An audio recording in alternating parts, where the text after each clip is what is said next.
Sejam todos muito bem-vindos ao Centro Espírita Nosso Lar das Casas André Luiz. Particularmente estamos muito felizes de contarmos com a presença de cada um dos senhores e das senhoras no intuito de buscarmos conhecimento em algum assunto que a casa nos traz, que esteja relacionado com a doutrina dos espíritos codificada por Allan Kardec. Essa casa que abre suas portas diariamente para nos bem receber. Sintam-se abraçados nesse momento, cada um, fraternalmente por essa casa que nos acolhe. É sempre interessante nós lembrarmos que cada cantinho desse salão foi minuciosamente preparado pela espiritualidade, higienizado, energias salutares foram movidas para nos bem recepcionar. Por isso nos sentimos assim tranquilos, receptivos para o aprendizado. E é também interessante informar que a espiritualidade maior já se encontra nos nossos meios, tratando individualmente cada um dos senhores e das senhoras. Eles conseguem visualizar, através de seus recursos, o que nós estamos necessitando. E então, estamos sendo cuidadosamente tratados individualmente. Como nós sempre fazemos no início das nossas reuniões públicas, vamos fazer uma breve prece, elevando nossos pensamentos ao alto. Aqueles que desejarem poderão fechar os seus olhos, como uma ferramenta de concentração. E assim, tranquilos e serenos, nos encontramos com o Mestre Jesus em pensamento. Com muita paz, com muito amor, e faremos então essa prece inicial. Senhor da vida, agradecemos pela bendita oportunidade de estudarmos a doutrina dos Espíritos. Temos as ciências que as leis que regem o universo são naturais e imutáveis, e a elas todos nós e tudo está sujeito. Mas também sabemos que através do estudo, o espírito pode galgar e alcançar uma maior evolução. Que possamos, então, dessa maneira, pedir a Deus, ouvir as instruções dos bons espíritos, através da palestra que se iniciará. E mais do que ouvir, fazermos a reflexão daquilo que está sendo ouvido, ou seja, será escutado. Assim, aumentaremos o nosso amor a Deus, a prática da caridade pura, mas principalmente o amor ao nosso próximo. Que Jesus nos auxilie, nos abençoe, hoje e para todo sempre. Assim seja, graças a Deus. O tema da palestra de hoje será um tema muito interessante sobre o esquecimento do passado e resignação. O livro Evangelho segundo o Espiritismo, no capítulo 5, itens de 11 a 13. Autor, Allan Kardec. Vamos receber com muito amor, muito carinho, o companheiro Hélio, que fará a explanação para nós. Hélio, seja muito bem-vindo, companheiro. Seja muito feliz. Obrigado. Bom dia a todos. Vamos pedir ao Mestre Jesus, a nossa Mãe Maria, nossa Mãe Santíssima, que nos inspire para que possamos transmitir com coerência e fidelidade os seus santos e sagrados ensinamentos. O tema a respeito da reencarnação, cujo subtítulo da palestra é Esquecimento do Passado, nós encontramos tanto no Evangelho segundo o Espiritismo, naquele capítulo que fala das bem-aventuranças, bem-aventurados os aflitos, encontramos também no Livro dos Espíritos e na Gênese. Então, o tema é muito rico para quem deseja realmente se aprofundar nesse assunto. Nós sabemos que Deus fez o universo fazendo uso de leis perfeitas. tudo no universo encontra-se em equilíbrio. E não poderia haver, com relação à reencarnação, qualquer tipo de defeito. Sabemos que Deus é a inteligência suprema, causa primária de todas as coisas, e que, portanto, tudo o que Ele faz de forma inteligente traz a sua assinatura de perfeição. Mas há pessoas que questionam a inteligência de Deus em relação ao esquecimento que nós estamos sujeitos no ato da reencarnação. Todos nós não trazemos lembranças do passado, exceto em certas situações que têm o cunho visando a terapia do próprio sujeito. Mas ninguém traz lembrança do passado. Há um véu que oculta as nossas vidas anteriores. Isto para evitar de magoar, de ofender a qualquer pessoa. Aquele que soubesse, conhecedor das vidas anteriores, ele poderia exaltar-se no seu orgulho, sentir-se todo-poderoso, e aquele outro poderia sentir-se humilhado. Sentir-se humilhado, principalmente se fez ações, atos negativos, se magoou, se ofendeu, se destruiu alguma vida ou desencaminhou alguma pessoa. E pode sentir-se orgulhoso quando descobre que foi uma figura importante, que fez uso de determinados cargos, e esses cargos deram-lhe glória. Esse orgulho vem também a perturbar a existência presente, a encarnação atual, porque interfere no uso do livre-arbítrio que cada um de nós detém, tanto aquele que se ofende, quanto aquele que se alegra. Portanto, ninguém pode saber das vidas anteriores. Essa é uma lei. Nicodemos, na calada da noite, procura Jesus. E ele quer saber a respeito da reencarnação, quer saber como que se processa o renascimento. E numa dessas, na sequência das conversas que Jesus tem com Nicodemos, ele diz: o vento sopra onde quer. Não sabes de onde ele vem, nem para onde vai. Assim é o Espírito. Não sabe de onde vem, nem para onde vai.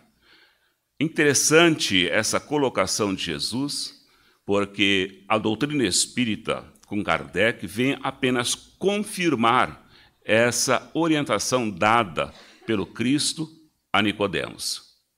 Então, nós não sabemos.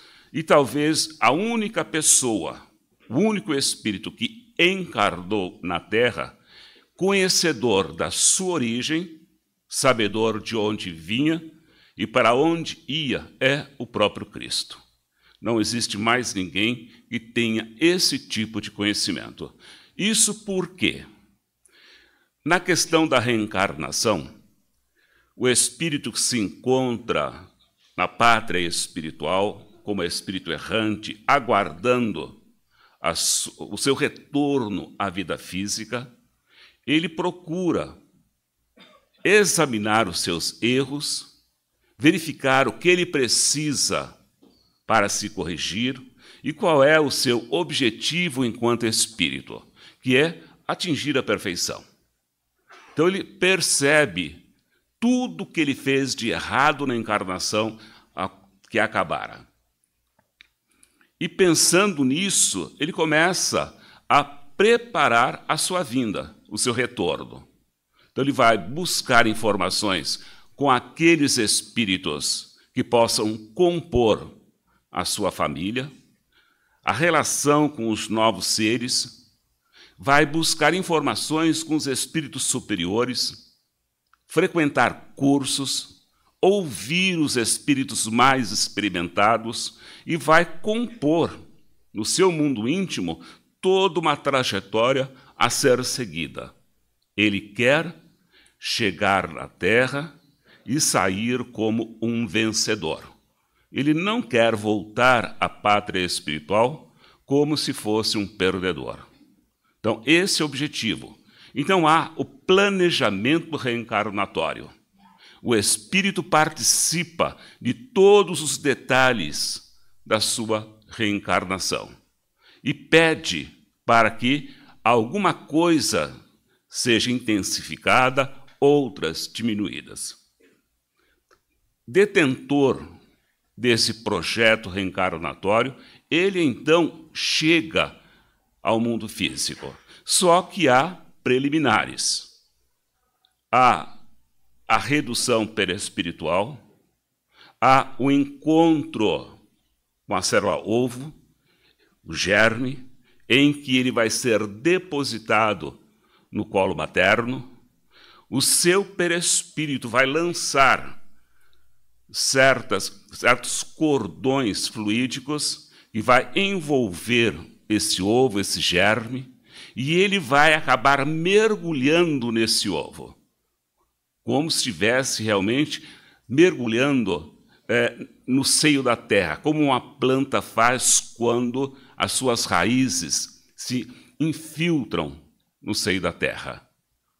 E ele vai unir molécula a molécula do seu perispírito com esse germe. E à medida em que a quantidade de fluidos vitais for aumentando, a quantidade fluídica do perispírito vai diminuindo. É em virtude disso que ocorre o esquecimento do passado. Então, a criança, quando nasce, ela é uma folha em branco. Não traz nenhum tipo de informações do passado, apesar que informações conscientes, apesar que as lembranças, tudo que ela fez, continua no seu inconsciente.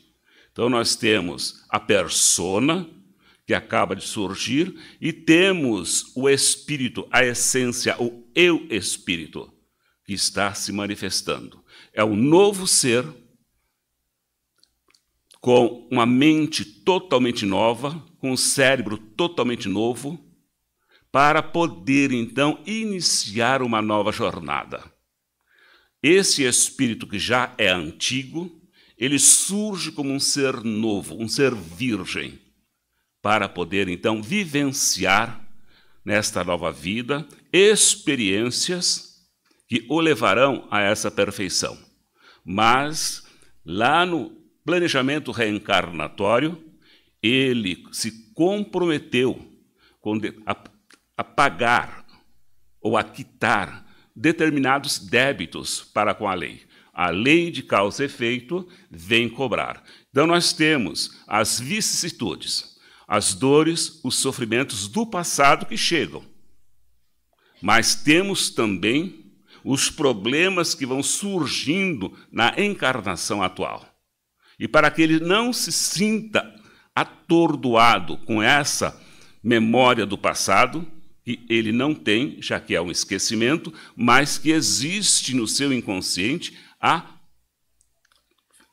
tornar a consciência um pouco mais atuante na sua própria forma de atuar, atuante na sua forma de vivenciar.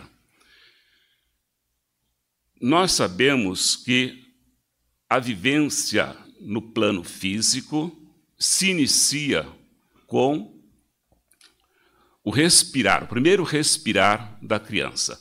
Quando ela respira, então começa-se o desenvolvimento dos seus órgãos, a aprimorar os seus recursos internos, e neste processo ela tem praticamente 7 anos para receber a educação moral dos pais.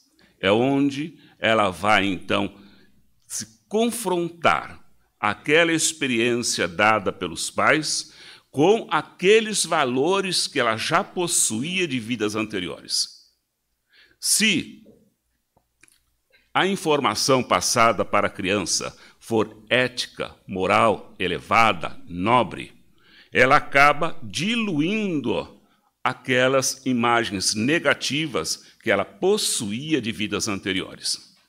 Mas se isso não ocorrer, vai chegar um momento em que essas imagens negativas irão aflorar e predominar sobre o comportamento do espírito reencarnante ou reencarnado.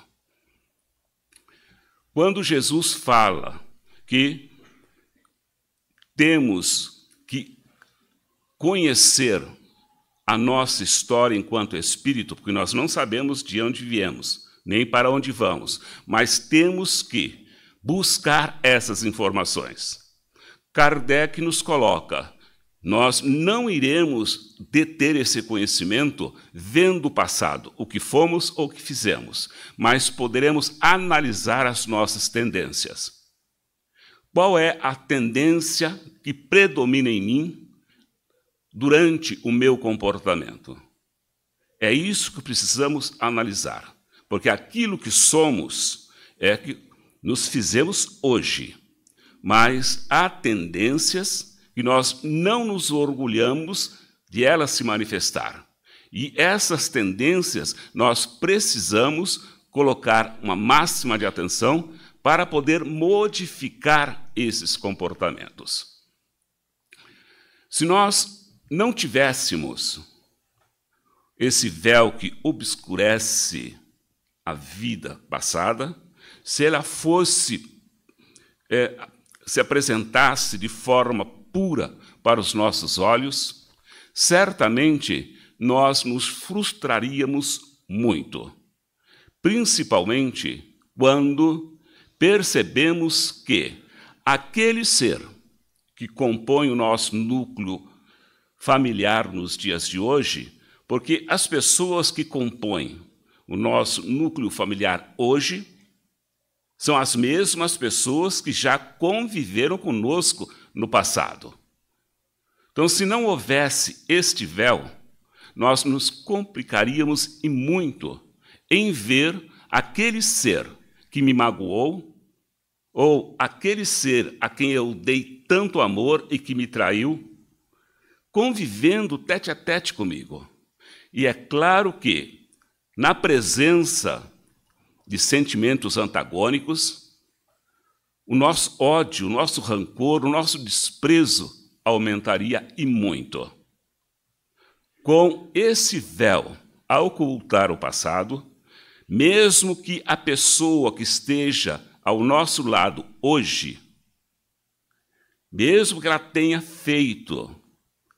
agido de forma incoerente, adulterando a relação, essa pessoa pode conviver conosco, porque há uma lei, e a lei de amor, que deve predominar em todo relacionamento.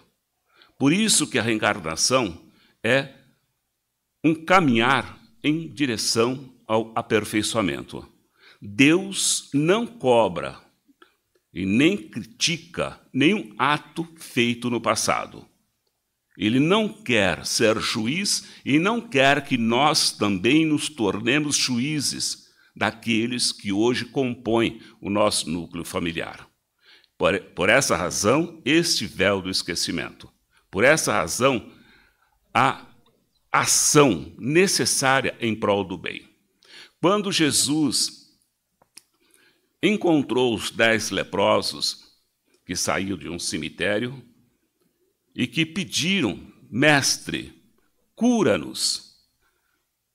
E Jesus se compromete a curá-los, mas simplesmente os manda para se apresentar aos doutores da lei. Hoje, Se o médico descobre uma doença contagiosa em alguém, ele é obrigado a informar ao Ministério da Saúde. Então, faz o relatório e cita determinado caso contagioso.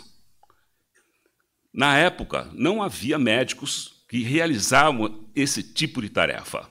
Quem fazia esse tipo de trabalho eram os doutores da lei.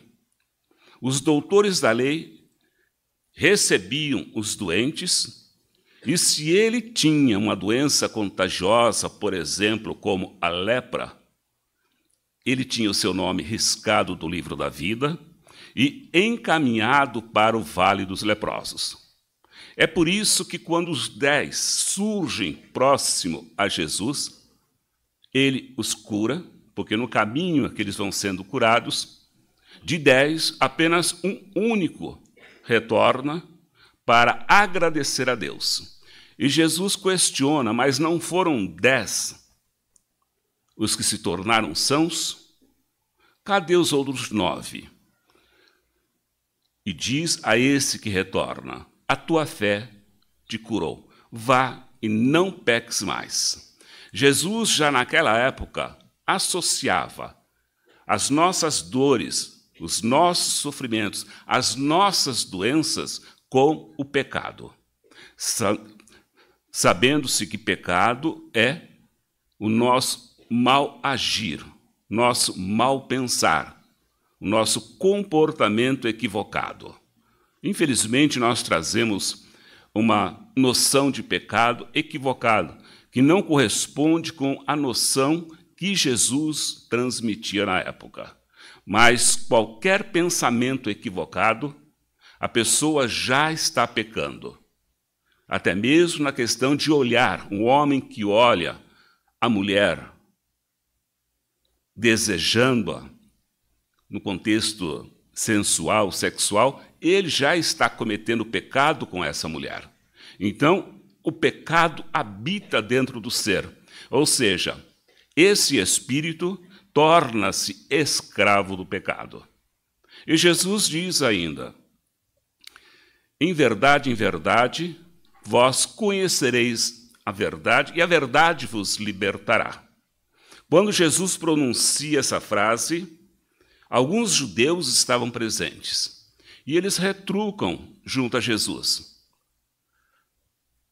nós somos filhos de Abraão, nunca tivemos preso, nunca fomos tratados como prisioneiros. E como que você diz que a verdade vai nos libertar? Eles não entendiam que a questão da liberdade não estava envolvido em serem prisioneiros de uma outra nação qualquer. Mas ali Jesus estava falando com relação ao pecado que predominava na mente e na alma desses espíritos. E Jesus retruca: se não tivesses pecado, vós seríeis livres, mas como tendes pecado, sois escravos do pecado. Essa questão, pecado e doença, é algo que vem acontecendo, e a doutrina espírita procura nos explicar como nos libertarmos desses pecados, desses pensamentos equivocados, para agirmos de forma moral, para agirmos com ética nas nossas relações. E é o esquecimento do passado algo que Deus nos dá para facilitar a nossa existência, facilitar a nossa vida de relação. Temos vários pesquisadores no campo da ciência que buscaram entender o processo da reencarnação, principalmente crianças. Há um caso em que um aviador do exército americano acabou morrendo na Segunda Guerra Mundial em virtude de que seu avião havia sido abatido por um avião japonês. Esse avião vem, se choca com um avião desse rapaz, explode e ele morre carbonizado. O fogo toma conta da aeronave. 50 anos depois, ele reencarna. E aos 2, 3, 4 anos, sempre acordava no meio da noite, na madrugada, gritando: pai, pai, socorro, estou queimando, o fogo está me queimando, me salva. Os pais corriam até o quarto e não tinha nada. Era simplesmente a lembrança de uma vida passada que essa criança estava vivenciando. No caso de recordações de vidas passadas por crianças, tem um objetivo que é um tratamento terapêutico por pessoas especializadas, seja um psiquiatra, um psicólogo, um terapeuta. Neste caso, foi levado para muitos especialistas. E ninguém praticamente conseguiu solucionar o caso desse menino.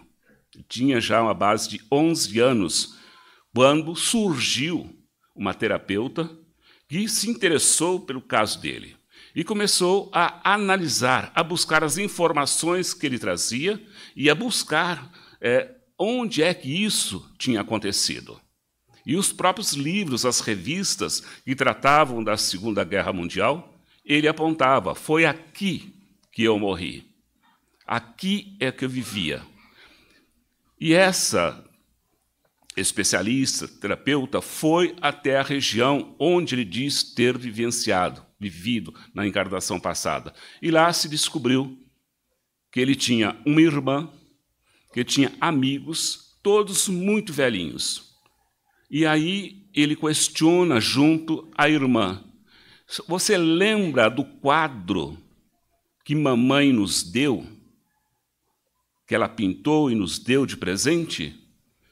E a irmã, já velhinha, com mais de 90 anos, falou: sim, o quadro está no sótão, há mais de 50 anos, guardado lá. E ela então pega o quadro e traz para o menino e lhe dá de presente. E aí ela reconhece a senhora que esse menino era realmente o seu irmão. Então, são exemplos de reencarnações que acontecem com o objetivo de obter ajuda, porque muitos espíritos não conseguem solucionar os seus problemas mentais, psicológicos, no plano espiritual. Eles necessitam da carne, do choque que a carne possa lhes proporcionar para reconciliar-se consigo mesmo. E esse contato com a irmã e os amigos fizeram com que eles se reconciliassem.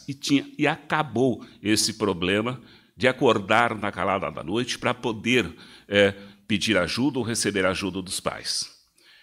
Reencarnação tem um objetivo: ajudar a cada um que necessita. Nós estamos encarnados hoje. Temos uma razão de ser para seguir os nossos passos. Há uma razão de ser para nós chegarmos a essa perfeição. Só que existe as vicissitudes. As vicissitudes pelas quais passamos refere-se ao passado. E temos que resgatar esse passado.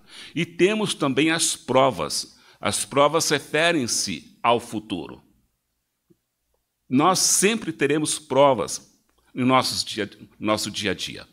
Mesmo saindo de um planeta de provas e expiações, indo para o planeta de regeneração, as provas continuarão, porque são elas que nos despertam, são elas que nos dão vida, são elas que nos esclarecem. Quanto mais o perispírito seja dominado pela materialidade no perispírito, mais esquecimento tem essa pessoa. Ou seja, até mesmo as faculdades, os sentidos, ficam limitados com a predominância da matéria sobre o perispírito. E quanto mais o espírito evolui, ele se desliga da matéria, faz uma limpeza, mais sentidos ele vai conquistando. É por isso que os espíritos superiores agem com conhecimento de causa. Quando nós pedimos ajuda, eles podem ajudar até um limite, porque sabem que o que estamos passando é importante para nós, para o nosso amadurecimento. Nem sempre os espíritos retiram a nossa cruz. Jesus nos disse: vinde a mim, todos vós que estáis cansados e sobrecarregados, que eu vos aliviarei. Ele não diz que vai carregar a nossa cruz. Quem vai carregar a nossa cruz somos nós mesmos. Então, a questão da expiação, a questão das provas, são nossas, para o nosso crescimento individual, para o nosso crescimento pessoal. E o espírito desenvolve-se na medida em que ele se propõe a vivenciar de forma madura os seus comportamentos. Isso na questão do pensamento, do sentimento e do comportamento. E temos que entender que precisamos compreender mais Jesus, vivenciar as suas lições, os seus ensinamentos. Porque Jesus, quando estava junto a Pilatos, ele diz: não vim a este mundo senão para dar provas da verdade. Não tem outro motivo, outro objetivo da vinda de Jesus a não ser dar provas da verdade. E ele se sujeitou a ir ao madeiro para nos ensinar como proceder. Então, na hora em que surgir vicissitudes, dores, sofrimentos, provas, nós devemos vivenciá-las sem murmurar, vivenciá-las sem agredir ao Criador, dizendo que ele não sabe o que faz e que eu sou a pessoa que realmente pode modificar todas essas coisas. Então, é entender o que é necessário para que possamos realmente chegar no mundo espiritual com liberdade. Porque a nossa verdadeira casa é lá, não é aqui. Aqui estamos apenas de passagem. Muita paz a todos. Queridos companheiros e companheiras, agradecemos imensamente a participação de todos. Convidamos a retornar na próxima semana com esse tema maravilhoso que a casa vai abranger. Vão com Jesus no coração, muita paz, muito amor no coração de cada um dos que aqui se encontram. E contamos com vocês aqui novamente. Muito obrigado.